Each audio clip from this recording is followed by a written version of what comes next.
wanted to bring up another person that I met. You know, you meet people through the course of your life and they kind of touch you, they impact you. So when I came up with the idea for this whole thing, Nipsey Hussle had just been killed and murdered.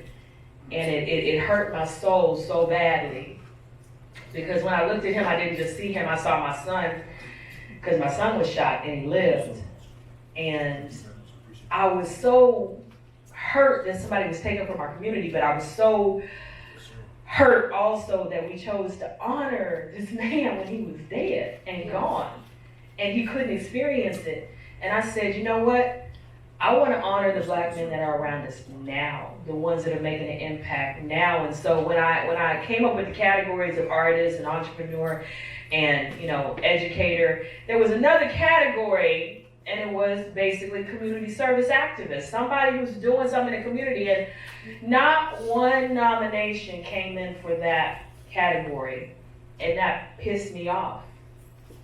We do have black men out there in the community doing things, you know, working for causes, and not one nomination came in. And I'm running the contest. I can't nominate anybody. I gotta recuse myself. But I'm sitting there thinking, damn it, you know, why didn't one nomination come in? Not one person.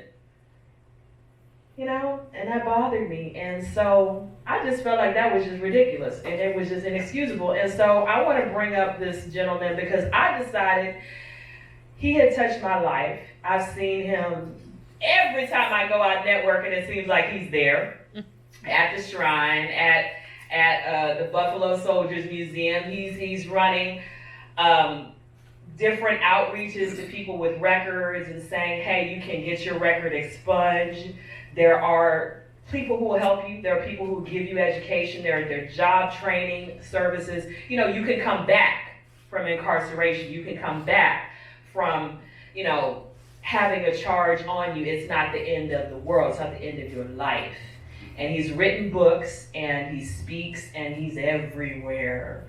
And so I wanted to bring him up. So I want you guys to put your hands together for RoShawn Evans. Come on up here.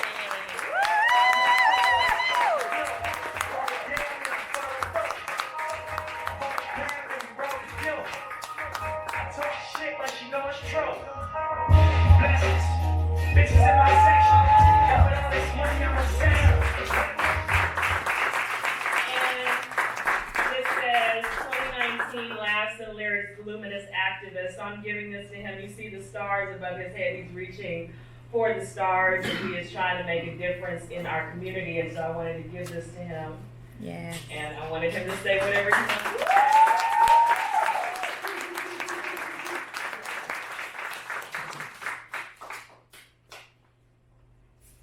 First, I just like to say thank you for the award. You know, it's been a battle, you know, just walking and fighting for people who don't know how to fight for themselves, just trying to bring people together and organize so that we can make changes for people that, you know, need change in certain areas that don't know who to talk to, you know, or don't know where to go to create the change that they need.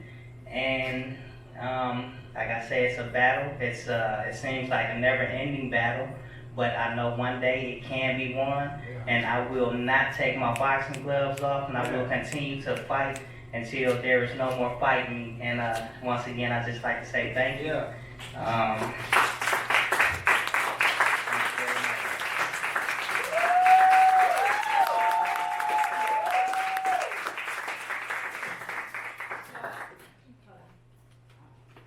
I'm sorry, just one more thing. I want to tell you a little bit about my organization. It's called Pure Justice. My organization, like Sam was telling you, it deals with post-conviction relief services. So we do assist people with case reviews. That means we look into your case just to see what options you have available, see if you do qualify for things like expungements or get your record sealed. I was sucked into the judicial system when I was 17 years old behind a false accusation with no support system, and I went to court alone, you know, no family, no friends, no nothing. I really thought that I could do it alone. but I was sadly mistaken. And I signed a plea deal. And that plea deal that I signed, it will haunt me for the rest of my life. I will never be able to get my record sealed. I will never be able to get my record expunged. And I don't want to see anybody else go through the pain that I went through behind something that I shouldn't even have been in the courtroom for in the first place. So this is where the fight began, because if I had just maybe a little extra support, just a additional hand, maybe things would have been different for me. So I want to be the additional hand for people who don't have a hand through the organization of Pure Justice. So you all, if you do Instagram, follow our Instagram page at Pure Justice. Facebook is also Pure Justice. And if you YouTube, you can actually YouTube through my life. If you type in RoShawn's Journey, you can subscribe to the YouTube channel, and I can take you through some of the obstacles that I still have right now today. Even though, you know, people say you cannot do something for somebody else until you get everything straight for yourself. And I think that's a cop-out. You know, because we always will have issues. We will always have problems. And just because we are going through something do not mean we cannot reach back and pull somebody up with us as we're going through whatever we're going through. So whatever you have, whatever you're going through in your life, I just want to say continue to reach back, continue to pull people up, and continue to let people stand on your shoulders no matter what you're going through. Follow my journey on RoShawn's Journey at YouTube, and follow us on Instagram and Facebook at Pure Justice. And once again, thank you again, man.